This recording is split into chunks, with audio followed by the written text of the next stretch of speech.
Hi, Great. Tammy. Welcome to the Author Revolution podcast. See if I can speak today. I am so glad that you're here. I am thrilled because I have read one of your books, your memoir, and it's just fantastic. And I spoke a little bit in the introduction about who you are and kind of how I fell into your book sphere. But for those from my audience who don't know, could you explain a little bit more about who you are and what you do and like what your memoir is about, that sort of thing? So thanks, Carissa. Thanks for having me on. I'm so thrilled to be here. So I am an author and a hypnotherapist, and I had recently, actually within the last year, published an award-winning memoir. Now, thank Yay!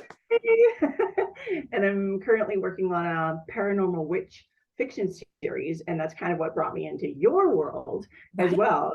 Is picking up your books and then picking up all the other things about you and hearing your podcasts and all the things. So, but my protagonist in this particular paranormal witch series is a hypnotherapist, of I course. love it. We have a lot of fun with that for sure.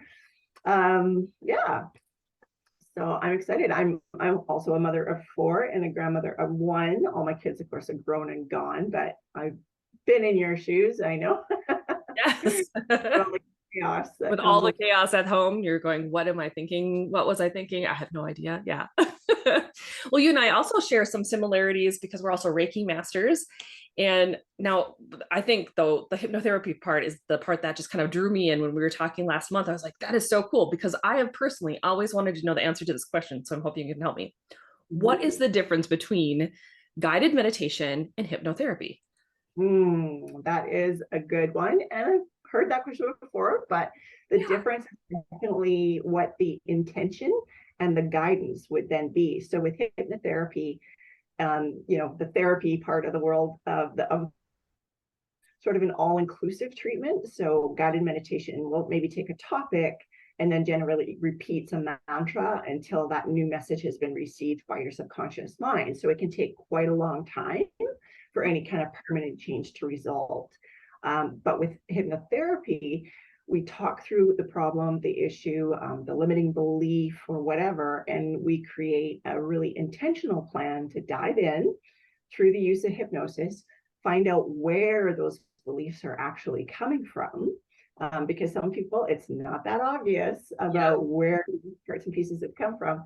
And then we create a different scenario. So whatever damage was done, maybe as a child or a teen or a young adult or what might it be, we create in their subconscious a different scenario, a different story. So it's kind of like a pattern interrupt. Sure. Um, heals the original wound that had been tied to their emotional center. So whichever center that may be. So think of the chakra system, right?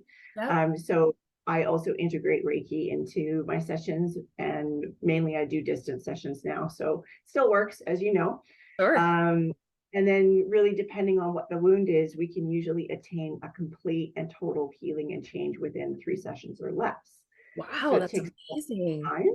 Yeah. Yeah, and a lot less time in this realm as far as therapy goes than I have found personally, even talk therapy to be. I've had clients who've come to me that have been in talk therapy or psychotherapy for 20 years. And within 3 sessions or less, we finally come to the basis of the issue, right? We Right. haven't had to do as much talking about it as they have, but we've been able to kind of cut to the core. And Sure. hypnosis is beautiful for that. So it's really looking behind that veil. It's allowing people to relax and allowing their subconscious to say, okay, this is where the issue is first in my body, but what is tied to that part or that piece? It's something in my heart. I feel it in my heart. Where is it in your life, in your past life, maybe your past lives, that has been tied to this pain? And because they're in hypnosis and they're in the state of the conscious mind saying, I'm going to get out of the way, their subconscious mind, which remembers everything forever in every life, Yeah. is able to, yeah, remember that time, that this happened, and there we are, and there's the core and the root of the problem. So we're able to take that, we're able to reframe it, Yeah. and then help them to heal. Now that is so, to me, it's like so fascinating to consider and like mental gymnastics myself through it, because I like there's a part of me that just loves the idea of being able to go into hypnosis and like pull those things out that maybe I am, trying to hide or trying to ignore from myself or whatever. But I found that I've got just a touch too much skepticism to go into hypnosis. How do you work with people like that? Like, is Oh my gosh, I have had several yeah, skeptics in my career. Although I've never met anybody that I couldn't help through hypnosis. sure. And so the trick to that really is that it's an understanding of how that person receives direction from the therapist. So I have a very painless test, and it's one of the things I was very honored to learn through my education as a hypnotherapist that isn't really out there for a lot of therapists. So the school that I went to, the people that I was, all my colleagues, we put people through this very painless test uh, to help me understand whether or not the individual likes to be told what to do or invited to have an experience. The Oh, people who generally are skeptics are usually the people that require that invitation. I was gonna say that would probably be me. Yep. So yeah, so hypnosis wouldn't work for you, for example, if I was to say, like, be here now.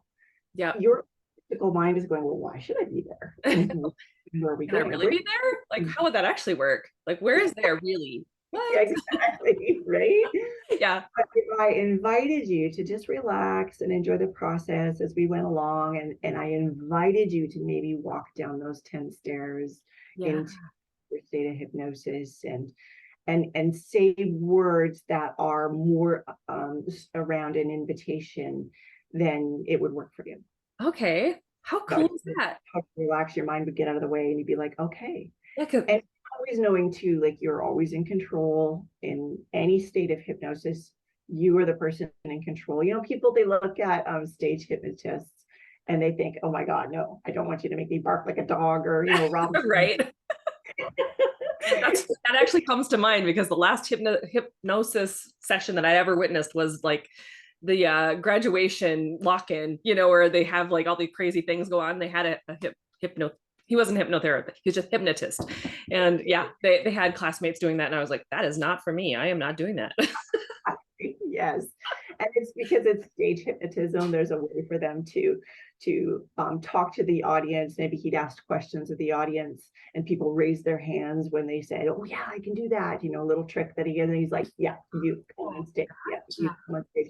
He wouldn't be inviting a skeptic Okay. because the Yeah, I didn't skeptic. make it to the stage and I was okay with that. I was So far more happy watching the scenario go out on the stage. Yeah. exactly.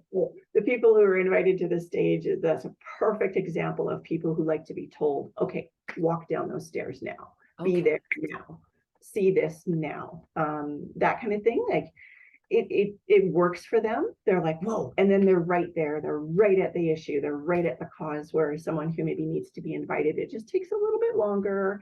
Got to get them to relax a little bit and kind of get out of their conscious mind, and look forward to having the experience, and then it's great. It's no Yeah. problem. It's unfortunate though that about half of the population is either one or the other. Isn't that weird? Really amazing, and that's those two opposites that attract. Okay. So relationships as well, right? So you are what we would call an emotional suggestive, and perhaps your husband, I don't know him, but he would be a physical suggestive. He's the Okay. kind of person that's like, yep, I like direction, I like to look at plans, I like to do that kind of thing. Whereas maybe you are a little bit more creative or whatever. So the two different types of people are generally always married together. You often find the same type that are together. They tend to clash. So it moves into relationships and all of that stuff. But if all therapists or psychologists sort of utilize this type of testing first, I think they would have a lot more success. Because I've a lot of people have come to me and said, hypnosis never worked for me before. I don't know why it would now. And I'm like, well, it will. Give it a whirl. That is so cool. To me, it's like I can go through meditation, I can do guided meditation. But it's more suggestive. It's here's what we're doing next. Visualize this thing. It's like that I can do all day long, no problem. But if you tell me that you're gonna do XYZ and I'm like, okay, sure. Yeah, exactly.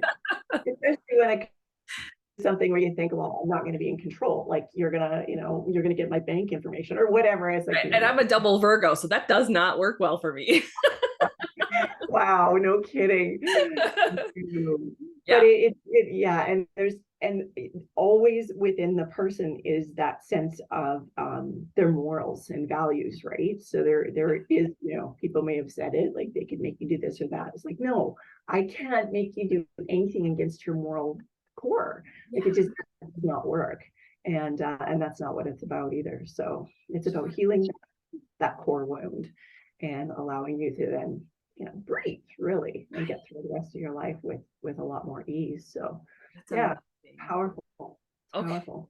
Well, Yeah. I'm super excited about this fiction series. I'll tell you what, once you have this thing launching, I'm going to be reading it. But speaking of reading things, obviously I have read your book, Dead Men Still Snore. I love the title, by the way. And now, before I talk about like how amazing it is, and I want you to tell people about it, I would like you to explain that you actually created the cover, the artwork for the cover too, right? Yes, I did. I was working with a friend who is a designer. Actually, she was a retired designer, and it's funny, how things go. You meet people in your life that you think, you're not sure why, and then something pops up that's like, oh, that's why I've met you, right? So Yeah. she was a retired designer. She's actually a health professional now, and we were in the same kind of a course together. We were working on course building and that kind of thing, and she was just so helpful. And she's like, send me your ideas, send me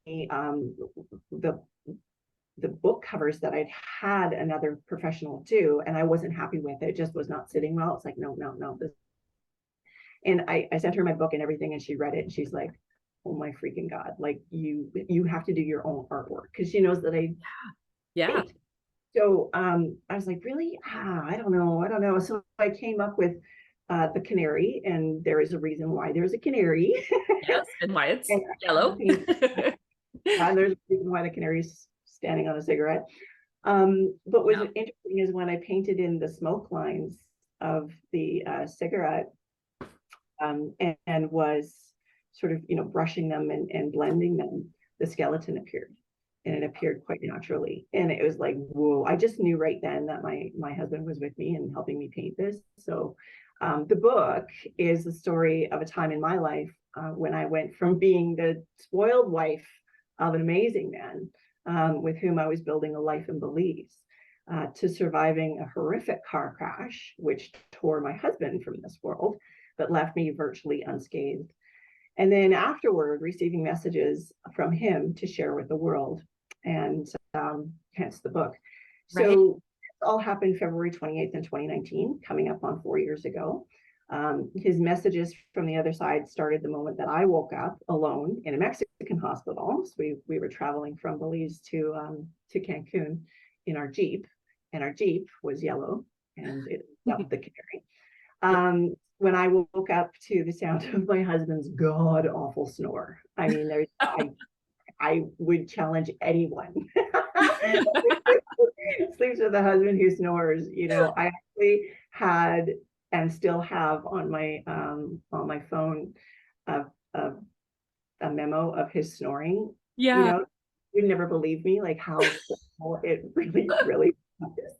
And I had to have earplugs, or I had to have, headphones or something, like all night, because I couldn't handle it. But anyways, I heard this freaking snoring, like concussed, thinking, wait, no, I know he's gone. I know he passed. Like they told me, I just know it. I knew it in my heart, even though I don't remember the accident whatsoever.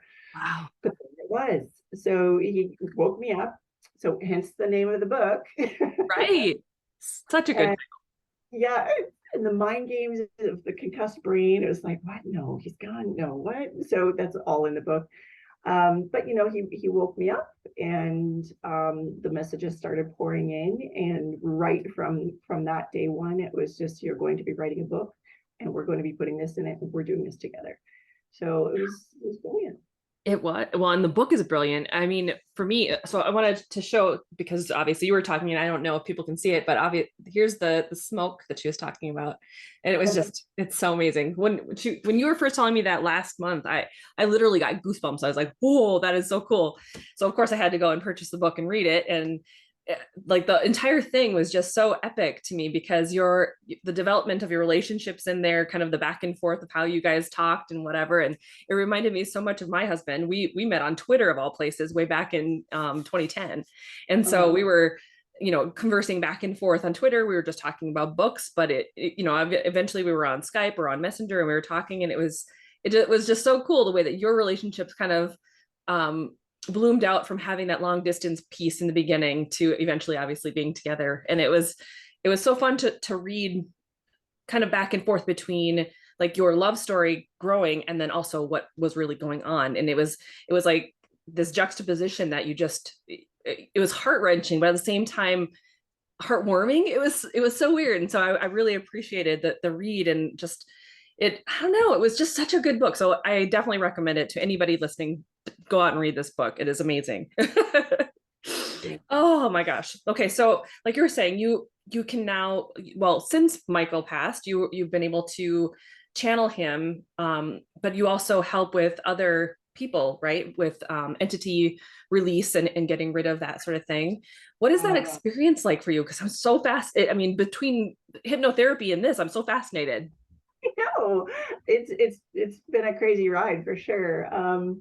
I've always been a spiritual person, right? From the time when, it was my family was trying to really shove religion down my throat. And I was always like, like here for me.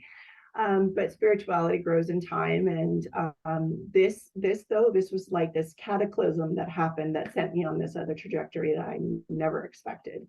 It's been super joyful, which sounds weird because, I lost my husband, but he's still with me. So we still communicate, so it's okay. But I love getting those nudges from the people who want to send a message to whoever I'm talking to at the time, or who I'm working with. And usually it happens when I'm with a client. Yeah. Sometimes it's Michael himself who tells me what that person really needs to know now. And usually his nudges are full on elbows to my side, where I'm like, oh, dude, okay. Like he's been trying to poke you, but you're not listening. So he's got to like really get you.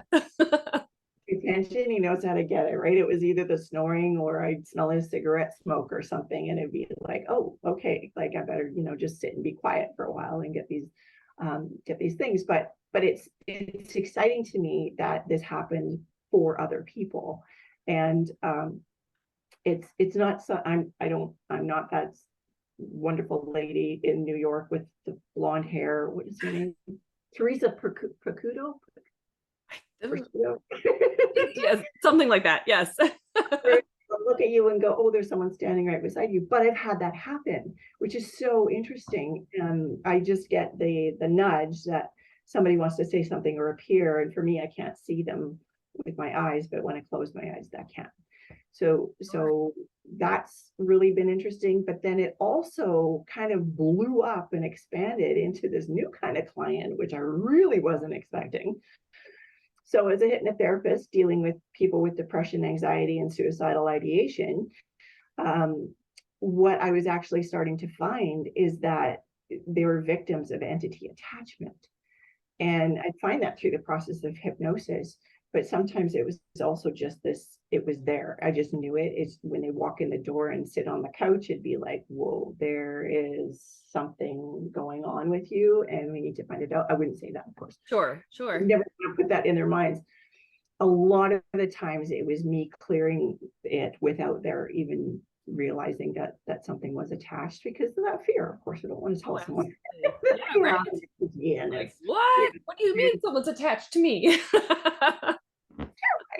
So it would just be this thing where it's like, okay, it's cleared, it's dealt with, but a lot of times though, what would happen is someone would be in hypnosis, and I'd ask them, where are you feeling this in your body?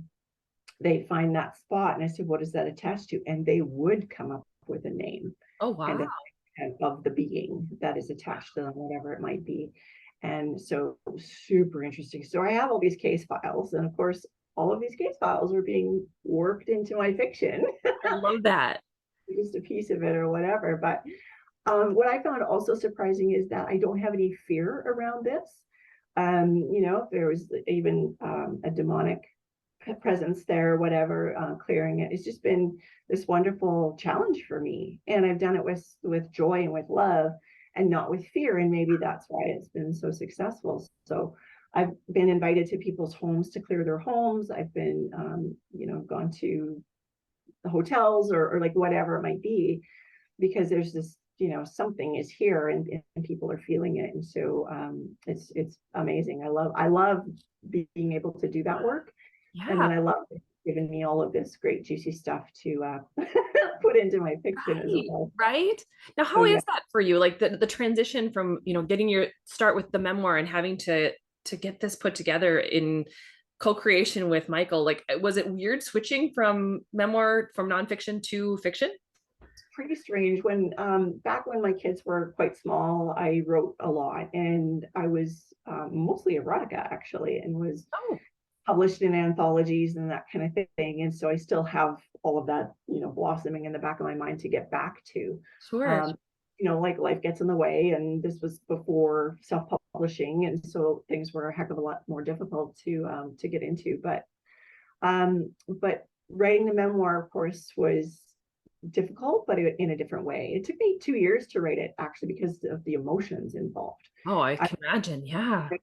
yeah, I would have to take breaks for like days or weeks sometimes because it was just too much, or because I knew that I needed to wait for more input from Michael and from the group of guides that were also co-creating it with me. Yeah. Um, but truly, that book was co-written from the other side. I looked at it, after it was all done and published in my hands. It's like, how did this happen? Like, I don't even, wow. It was just very surreal, but in a different way. For sure. So, yeah. And then with fiction, of course, it's that input from the muse, right? From the higher self, right? And Yeah. um, the only difficulty that I'm really having with that is sort of getting out of my own mind and saying, like, is second guessing myself, is this something that anyone's going to want to read, but then Well, you as have you're one reader for sure. So yes. but then as I'm writing, it's like, oh, this is good, this is juicy. And then, the characters take over. And I love that piece, which is so great because it's like, great, you write this for me. I'll just I love it. make it easier, right? Yeah. But writing what I know, like I include pieces and parts of my real life case studies into the books now. And then, the entities that I've come up against, or some of the demons that I've come up against. And then a lot of it too is also from my own past lives as a witch, and, Cool. and then actual history. So the research that I've done on demonology and that kind of thing, and it's and folklore, it's all kind of woven in there. So it's been a super fun ride for me. And then still, of course, keeping it within the 65,000 word count kind of thing. Yeah. Yeah. Bit Well, of a and challenge. yeah, and putting it such cool information. I mean, when I was reading your memoir, that whole idea of the past lives and the soul contracts that you had with Michael and your brother and everything that was going on there, I got chills during that. And so when you mentioned that, it was so weird that it felt like, how did this happen? Because it was so co-created. You can tell reading it that there's that next level energy within the words there. It's powerful. And so it's so cool that you're able to then still pull that over into the fiction side of things. I do that a lot with mine too, but more from the Reiki and energetic perspective. But I've always liked Wicca, and I've always liked comparative religions, and so looking at different religions from different perspectives. So for me, it's just fascinating to look at all of that stuff and incorporate it when you can. And a lot of that too, Carissa, would come from just telling you what is coming to me now. But is, if you were to go into hypnosis and look into the past lives, you would definitely find that you've been in those shoes before, in Sure. some or another, right? So it's familiar to you now. Oh And yeah. And considering the fact that I will not wear a turtleneck ever, I'm guessing I was hung at least at one point in my life. I cannot wear a turtleneck or a like choker, anything. No, no. Just a little tidbit about Carissa. That's not going to happen.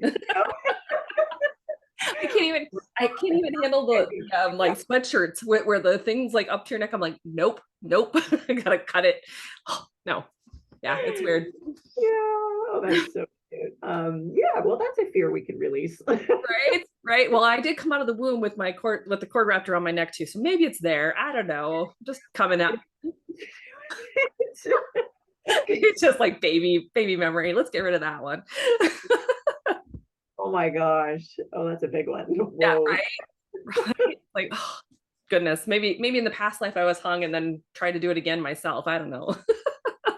Whoa, no, not reliving those. Yeah, crazy. So are you having fun with the creation of your series? Like, how far have you gotten so far? I am actually in the crux of my climax here with book 1, and my book 2 cover. My cover artist just sent to me, and I just was like so excited and chills and everything. And yeah, it's been a really interesting ride. There's so far what it looks like is there's going to be 12 books. Cool. In this and I have, my minor plot points for all of them all set out. Of course, I use Plotter. Yes, Plotter's amazing. And my brain loves Plotter. And just it looks like that, but it also looks like a billionaire demon spinoff from there, and then also cozy mystery spinoff called The Corpse Collector coming off of that. So that's in the works as well, both of those. So that's amazing. You're gonna be busy. Very. It's like, ooh, get to create. Right. But yeah, it's been a wonderful ride so far. Imagine. So if my audience who's listening was like, oh my gosh, I need to talk to this lady about hypnotherapy or entity release or any of those things, or of course, if they want to find your books and start following you and getting on your newsletter and stuff, how do they get in touch with you? TammyTyree.com. It's Tammy with a Y. Tyree is Tyree, which I'm sure you'll have in your show notes. That's where my books and everything is, where you can find them. We're doing a bit of, me and my assistant are doing a bit of a website revamp, but it's still there as it is. But otherwise, if you're looking for information about entities, if you think maybe you have one attached to you, then just email me at tammy@tammytyree.com. And then we can look at, what's going on with you. I'll see what hits I get. Or if you like to book a session or whatever, just email me there and we can figure it out. That's amazing. So when is your fiction series coming out? Just so we can touch on that one quick too. Do you have a date? Well, if I have a look at the rapid release editorial calendar that is hanging in front of me. I love it. So great. My release actually isn't until April 10th for the first book, but I'm so far ahead of myself because I did actually start the writing of this one last fall, November, December. So I think my release is going to be more like into February. So yes. So and very middle March. And you have a newsletter so people can sign up if they want to get like the first glimpse of this thing. Okay, great. Yeah. And that you can get on from my tammytyree.com for sure. That's wonderful. I'm so excited about it. I for sure will be getting it. Now, is it on pre-order or is it just like you're going to put it up when it's done? It's going to be on pre-order pretty soon. And so keep eyes on the newsletter for that. I'm also planning to do another memoir later this year too. I'm heading to Portugal, doing a Sacred Earth Journey tour with Freddie Silva. If anyone knows of Freddie Silva, then you know how freaking exciting I am right now. Right. Oh my gosh, that's amazing. Oh, that was totally manifested too. There's only 16 people, the spots for 16 people. Holy cow. And I sat down on my computer, which I never do first thing in the morning. I always do meditation, breathing exercises, journaling and all that kind of thing. But for some reason that morning in December, I sat down at my computer first and looked at my emails, and there was one from Freddie. And it's like, put together this Portugal tour, and boom, I was on it because he sells out within about 6 minutes. Oh my gosh, that's crazy. Yeah, myself and a girlfriend are going, and I signed her up too. I just did it.